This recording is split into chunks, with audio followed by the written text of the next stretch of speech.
खुलुमबाय दिनैनि गोदान भिडिअ बयखौबो बरायबाय दासिमनि माखासे गोनां खौरांफोर लानानै फैदों नोंथांमोना भिडिअखौ जोबजासिम नायलांदो आरो भिडिअखौ मोजां मोनोब्ला मोनसे लाइक खालामदो आरो हायोब्ला लोगोफोरनोबो शेयार खालामनानै होदो आरो चेनेलाव गोदानै फैदोंब्ला अन्नानै सानफ्रोमबोनि खौरां लानो थाखाय चेनेलखौ साबस्क्राइब खालामनानै बेल आइकनखौबो अलाव होनानै लादो अब्ला दासिमनि खौरांफोरा फारियै मैया 17 जुन फुंनि 8:30 रिंगायाव गिख्रंथावै गंनै रेलगारिनि गेजेराव सौदावलायनायाव सा9 दावबायारिनि जिउ गोमादों आरो सा41 दावबायारिफोरा गोब्राब जोखोम जादों होनना खौरां मोन्दों।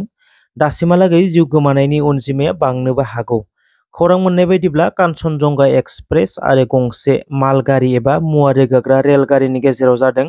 कान्चनजंगा एक्सप्रेस रेलगारिया आगरतलानिफ्राय कलकाता फारसे थांगासिनोमोन। मिथिनो मोननाय बायदिब्ला निउ जलपाईगुड़ीनिफ्राय 11 किल'मिटारसो गोजानाव जाथाया जादों होनना खौरां मोन्दों। कान्चनजंगा एक्सप्रेस रेलगारिनि उनथिंजायनिफ्राय गंसे मुवा रोगाग्रा रेलगारिया फैगासिनोमोन एखे ट्रेकआवनो।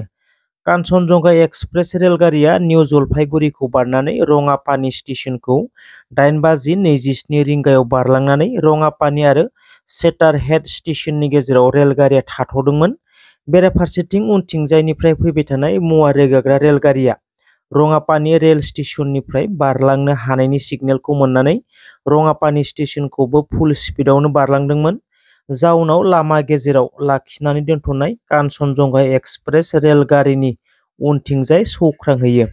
बे गिख्रंथाव जाथायावनो सा9 दावबायारिफोरा जायगायावनो जिउ खोमानो गोनां जादों आरो सा41 दावबायारिफोरा गोब्राब जोखोम जादों। रेलवे मिनिस्टार अश्विनी वैष्णवआ जाथाय जानाय जायगासिम थांनानै खौरां लाहैनायखौ नुनो मोन्दों आरो रेल कमिशनारखौ जाथायनि सायाव गोख्रोङै नायबिजिरनो बिथोन होयो।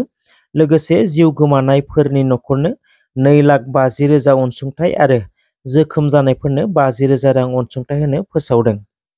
उदालगुरि जिल्लानि सिङाव थानाय खैराबारि टाउनाव फांसे गिदिर फाख्रि बिफाङा गुबुनानै माखासे गलाफोर, गंसे इ-रिक्सा आरो गंसे स्कुटिया बायख्रेबनानै नष्ट जादों होनना खौरां मोन्दों।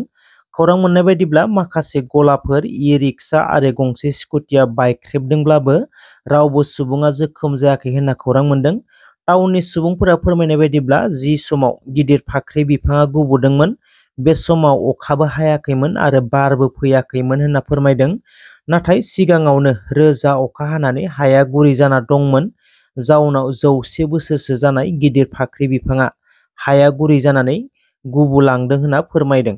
बिथांमोना फोरमायनाय बायदिब्ला बे बिफांखौ फरेस्ट बिफाननिफ्रायबो दानफायनो होननानै खननैसो फैदोंमोन, नाथाय मानिबा थाखाय खिलिमिलि जानायाव दानफायाखैमोन होनना टाउननि गलादारफोरा फोरमायदों।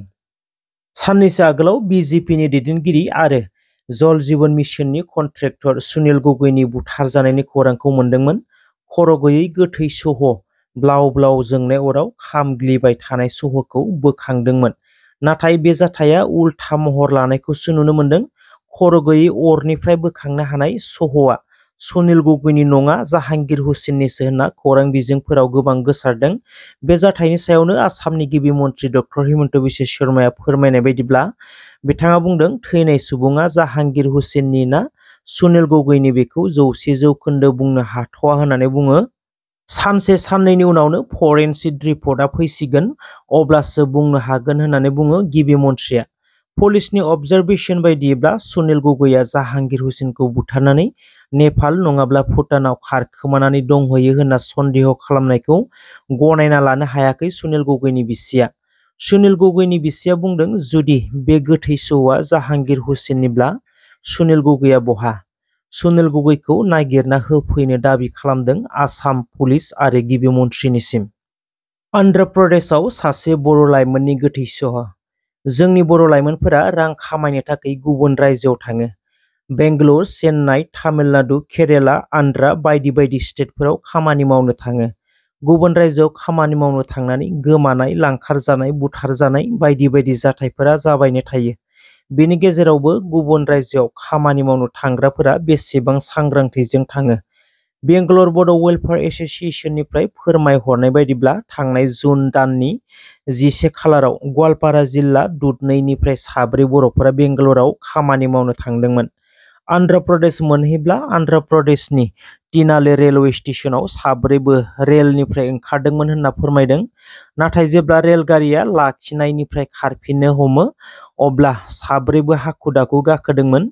गोबां सुबुंनि भिर जानायाव एखे दाबायावनो गाखोनो हायाखैमोन। साब्रैनि मादाव साथामा गुबुन दाबायाव गाखोयो, नाथाय सासेया बबे दाबायाव गाखोदों बेखौ मिथिया। जेब्ला बेंगलर मोनहैयो आन्दायनाय लोगोखौ नागिरब्लाबो मोनाखैमोन। जाउनाव नखराव खबर हरनानै गवालपारा पुलिसनिसिम जाथायनि बागै फोरमायहैदोंमोन। पुलिसनो फोरमायनायनि सानसे उनाव आन्ध्रा पुलिसनिफ्राय गवालपारा पुलिसनिसिम खौरां मोनफैयो। आन्ध्रा पुलिसआ बर' सुबुंनि गोथै सह'खौ आसाम पुलिसनिसिम खौरां हरो।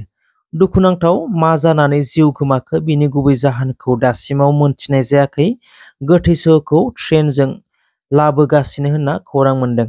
जिउ गोमानाय बर' लाइमोननि मुङा थमास बसुमतारी होनना मिथिनो मोन्दों, गवालपारा जिल्ला दुधनैनि। आरो मानो होनोबा बे भिडिअ लानायानो जाहैबाय दिनैहाय मानसिखौ मोनलांला। मानो होनोबा गाबोन साननि एकथासोआवसो माबा जानायसै आरो मानसियाथ' अलरेडि माबा जाखाबाय, फिटिं जाखाबाय। ओमफ्राय मानो होनोबा मानसिखौ गाबोन एकथासोआव दैफिननाय जासिगोन आरोना। एकथासो बाजियावहाय मेदामफोरजोंबो रायलायजोबखाबाय आङो। मेदामजोंबो रायलायखाबायमोन, जिखुनु गाबोन एकथासोआवसो ट्रेन दङ। दिनैहाय हास्लाबला, मानो होनोबा 6थासोआव दङमोन, दिनैहाय लेट जाबाय आरोना ट्रेना। दिनै हास्लाबनाय नंला, बेखायनो 1टा बाजियावहाय गाबोन दैखोहरनायसै आरो। आंनि मुङा सानस्रां बसुमतारी। आंनि बुंनांगौआ एसेनोसै। खुलुमबाय। दे बुंदो दे, नामा मा नाम? नामा बुरला बरगयारी। बुरला बरगयारी। गामिया बान्दरसि। डिस्ट्रिक्टआ मा? डिस्ट्रिक्टआ गवालपारा। ओमफ्राय ट्रेन स्टेशना गवालपारा। माबा मण्डलग्राम। फैनानै अबेसिम थाफैयामोन? थाफैनाया बेंगलर मेजेस्टिकआव डाइरेक्ट लास्ट गारिसिम फैदोंमोन आरोना। ओमफ्राय बोरै जाथाय बिदि जायामोन? जाथाया बेखौथ' दा बुंनोनो हाया। जोंबो उन्दुलांदोंमोन। बे सानैजों ओंखारदोंमोन ओंखारनाया। बे बेलेग दाबायाव उठैबाय, आं बेलेग दाबायाव उठैनानै बेखौ नुवाखै आरोखि। बेनिफ्रायनो नुलायलायाखै। ओमफ्राय लास्ट माबायाव स्टेसनाव गैया नागिरजोब्बाय। लास्टसिम फुरा दाबाखौनो नागिरजोब्बाय, मोनाखै। बिनिफ्राय न'आव फन हरनो बिनिफ्राय एसेनोसै रायजोफोर। गामि खोन्थादो, गामिया मा गामि? बान्दरसि। ओमफ्राय थानाया मा गोलैयो? दुधनै। ओमफ्राय ओमफ्राय न'आव साबेसे दङ? आइ आरो आं। मानि मा थांखिजों फैयामोन बेयावहाय? खामानि मावनो फैदोंमोन। एसेनोसै बिदिबा।